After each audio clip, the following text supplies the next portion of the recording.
Hello, and welcome to Just Say It, the podcast that turns beginners into confident English speakers. Each episode brings you real-life conversations, repeat after me practice, and fun cultural tips. Ready to speak up? Let's dive in. Have you ever felt just stuck, with your English learning? Maybe you've got the apps, you've done the list, maybe even classes. But that real fluency, that feeling of talking easily, it still feels a bit out of reach. You might find yourself hunting for words or feeling kind of nervous or just freezing up right in the middle of saying something. It's tough. And honestly, it can feel really defeating. So many learners hit that wall. Oh, absolutely. Yeah. It really can. That feeling of being stuck, even when you're putting in the effort, it's super common. And often it's not really about how committed you are or even your ability. It's more about finding the best way to learn, the most effective path.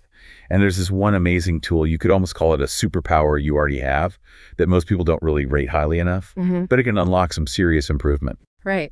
And that's exactly what we're diving into today, your ears. We're talking about this incredible, often kind of forgotten superpower of listening for really getting good at English. And look, this isn't just about hearing stuff passively in the background. It's a strategy. It's this dynamic thing that can totally change how you learn and communicate. So our mission here is to really dig into the huge impact that active listening has, on your English skills. And then the important part, give you some real practical ways to actually use this power to make real lasting progress. Think of it like getting fluently informed. That's spot on, because listening, it really is the foundation. It's the bedrock for all good communication. Yeah. It's how we all learned language in the first place, isn't it? Yeah. We often dismiss it as just hearing, but it's actually the secret ingredient underneath it all for really getting a new language, not just understanding it. Okay, let's break this down a bit. Why is listening such a superpower? Especially when we're aiming for fluency. It's not just about knowing words, is it?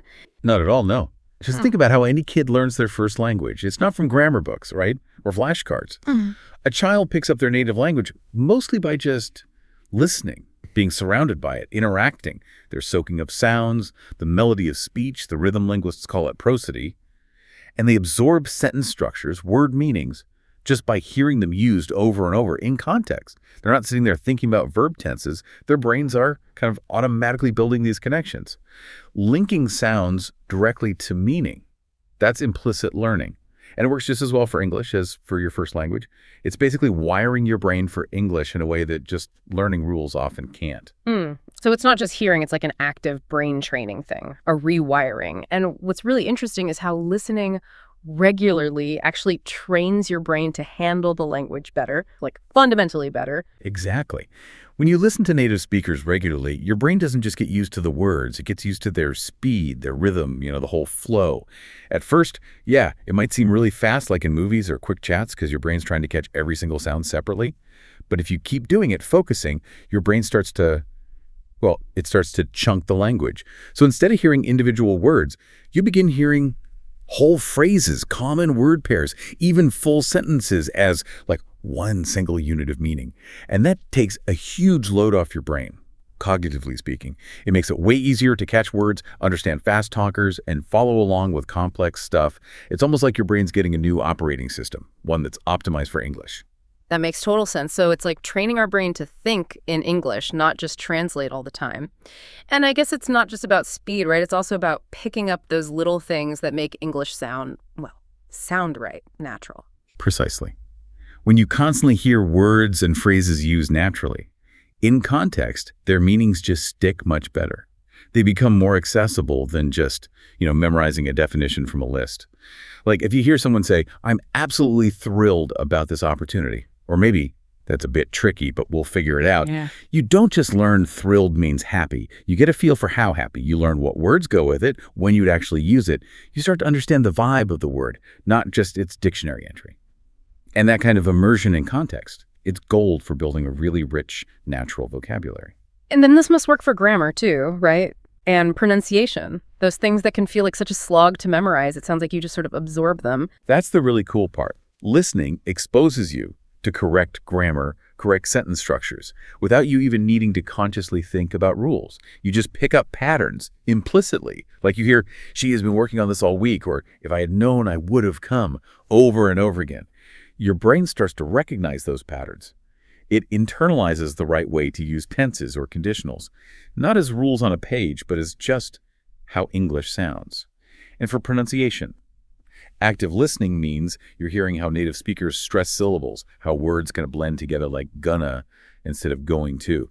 You pick up on the intonation, the ups and downs that carry meaning. It's like having a nonstop personal pronunciation coach showing you exactly how it's done. You're basically training your mouth to make sounds your ears already know well. Okay, this is where it gets really exciting for me. How does all this listening help you make that jump, to actually start thinking in English without that constant translating in your head? That's the dream, right? It absolutely is the dream, and it's definitely achievable. When I listen consistently, directly in English, your brain starts building direct links. Links between the English words and the actual concepts, the meanings, without needing to take a detour through your first language. It's like building an express highway. At first, maybe you hear a word, translate it, understand, then translate back to reply. It's slow. But with enough listening, your brain starts linking apple straight to the idea of an apple, not the word for apple in your native language. And that makes everything faster. Your understanding becomes more intuitive, and speaking feels much more natural, more spontaneous. It just frees up all that mental energy you were spending on translating so you can actually focus on communicating. So it's about building those direct brain connections, making things more efficient. And there's another layer too, isn't there? Beyond just the language itself, there's a cultural aspect. You're not just learning words, you're learning how things are done. Oh, absolutely. This is where listening gets really insightful. It builds your cultural fluency. You're not just hearing words. You're absorbing the context, the stuff that isn't said directly, the subtext. You start to understand how native speakers show emotion, how they tell stories, what they find funny, even how they're polite. You might notice, for instance, how often English speakers use indirect questions like, would you mind? Or could you please?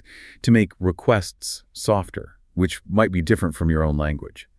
You also pick up on subtle social things like sarcasm maybe, or how people show empathy or excitement with certain phrases. This goes way beyond just knowing words. It's about understanding the culture from the inside out. It makes your interactions feel more real, more effective, and boosts your confidence too. And maybe the best part for a lot of people listening, this doesn't have to feel like hard work, does it? Listening can actually make learning English fun. Because who wants it to feel like homework forever? Exactly. The secret to sticking with anything is enjoying it and doing it regularly. Consistency and enjoyment. When you're listening to music you love or watching a great TV show or following podcasts on topics you're genuinely interested in, it doesn't feel like studying at all. It feels like entertainment, a hobby. And when learning is enjoyable, you naturally want to do it more, for longer.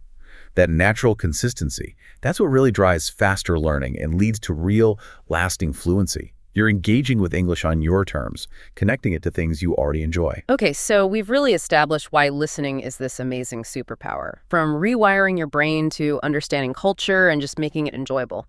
Now let's get practical. How can you actually activate this superpower every day? Especially if you're not living somewhere English is spoken all the time. How do we make our own environment into an English zone? Right? You definitely don't need to get on a plane to immerse yourself. Your everyday routine, your home, even just your own thoughts. You can turn all of that into your English learning space. Start small. Integrate English in little ways. Change your phone language to English. Change your computer settings. Find a podcast or an audiobook you like and listen while you're commuting or working out or doing chores around the house. Just have it playing. Make background listening a habit. But beyond that, start creating your own active English space, a space where you consciously use it. I love that idea. Creating your own active English space, that personal immersion zone. What does that actually look like day to day? Say, if you're at home, maybe by yourself. It means deliberately bringing English into your normal activities, things you do every day. Yeah. For example, when you're cooking dinner, don't just think about the steps. Say them out loud in English. Okay, first I'm chopping the onions. They smell pretty strong. Now I need to add the garlic to the pan. Stuff like that. Or if you're cleaning up. Right, I'm wiping down the counter now. Much cleaner. Even just looking around your room, name things, describe them. That chair is blue. It looks comfortable. Doing this, even just for a few minutes each day, connects English directly to your life, to real actions and objects. It really helps solidify those brain pathways we talked about. It makes the language feel real, alive, not just something in a book. So it's about weaving it in seamlessly, making English almost part of your natural thought process and actions. What about building vocabulary then? How does this listening first approach, maybe combined with other things, help new words really stick so you can actually use them? Yeah, this is where combining skills really pays off. When you hear a new word, maybe in a podcast or a conversation you overhear, an audiobook, and then you follow up by seeing it written down, maybe you look up the transcript or just Google it, that hearing plus seeing connection. It's super powerful for memory. You've heard how it sounds, how it's used, you see how it's spelled. It reinforces the meaning and the usage. But to make it truly stick, you've got to activate it. You have to use it. Reading helps too, of course. Reading widely, books, news articles, whatever exposes you to words in lots of different situations helps you grasp the finer points. But remember that analogy. Language is a gym, not a museum. Words aren't meant to be just collected and admired. They need to be worked out. If you just learn words but never try to use them in your own thoughts, when you talk to yourself, maybe trying to make a little joke, they'll just fade. That's such a great way to put it. Language is a gym, not a museum. Really highlights that need for active use. So hearing and reading are great, but what about actually writing new words down? Is that still useful in this more active, listening-focused way of learning? Oh, for sure. It definitely still has a place. When you come across a word or a phrase that seems really useful, make a point to capture it somehow. You know, write it down in a notebook, on your phone, whatever works for you. Maybe add a quick example sentence, either the one you heard or one you make up yourself. Just the physical act of writing helps lock it in your memory. And this is the crucial bit, and the very next step should be to actively try to use that word. Don't just file it away. Think, how can I slip this into my internal monologue later today, or into that imaginary conversation I'm having, or even just say it out loud in a simple sentence? It's that deliberate effort to apply it that turns passive knowledge into something you can actually use. It's about activating the words, not just collecting them. Quality and use over just quantity. Okay, now let's talk about something huge for learners. That fear. The fear of making mistakes. And also getting totally hung up on having perfect grammar. How do we get past that? Especially when we're trying to use this listening and speaking superpower, right? That fear of mistakes. It's such a big barrier, but it's so important to try and reframe it. Mistakes aren't failures. Honestly, they're data. They're feedback telling you what you need to adjust. Every time you stumble on a word or mix up a tense, you're learning something valuable. And grammar. Look, grammar gives language structure. It's important. But you don't need to be a grammar expert before you can start speaking. Focus on the basics first, the stuff that helps you get your message across clearly. You know, basic sentence structure, common tenses, making sure your subject and verb agree. The more complicated grammar, that tends to fall into place naturally as you get more exposure, as you use the language more. It's like learning to drive, you learn by doing, not by memorizing the entire car manual first. Oh, don't wait until you feel perfect. Just start doing it. But what if someone listening doesn't really have anyone to practice speaking with regularly? How can they still build up that speaking muscle memory, that confidence, by themselves? Your own voice is always available. It's your most accessible practice partner. If you make it a habit to just talk out loud in English every day, even for just 5 or 10 minutes, you're creating a really valuable practice opportunity. Narrate your day, like we talked about earlier. Okay, now I'm going to make some coffee. Try practicing in front of a mirror. Yeah, it feels a bit weird at first, but it's surprisingly effective. You see yourself speaking, you can watch your mouth movements, it builds kind of visual confidence. Another great technique is shadowing. Listen to a short bit of audio, maybe a sentence or two from a native speaker, pause it, and then try to repeat it exactly. Same sounds, same rhythm, same intonation. This trains your mouth, your tongue, your ears, and your brain all at once. It builds muscle memory for pronunciation and really helps break through that fear of actually making the sounds. Remember, speaking consistently helps lock in everything your ears are taking in. Output solidifies input. That's really great advice. Turning those alone moments into real practice time, it sounds like small, regular steps are the way to go. How much time do you think someone realistically needs to spend on focused listening and speaking practice each day to actually see, a noticeable difference in their fluency? Consistency really is the key. You're absolutely right. Even just 20 to 30 minutes of focused listening and active practice daily can make a huge difference over time. Astonishing results, really. The main thing is quality and regularity. not necessarily quantity, in huge, infrequent bursts. Don't try to do too much too soon and burn out. If you immerse yourself consistently, bit by bit, you'll find the language starts to feel more natural, more intuitive. You'll start noticing, hey, I understood that whole conversation, or I actually responded pretty quickly there. You'll feel less hesitant. That noticeable improvement, it builds up gradually, like interest in a savings account. And it leads to a really big shift in your confidence and your actual ability. Something that keeps coming up for me is how much confidence itself can almost make up for, well, what you might feel are limited English skills when you're actually talking to people. It's not just what you know, it's how you carry yourself. It's a total game changer. People often overlook this. Confidence plays a massive role in how people perceive you, and honestly, how well you actually communicate.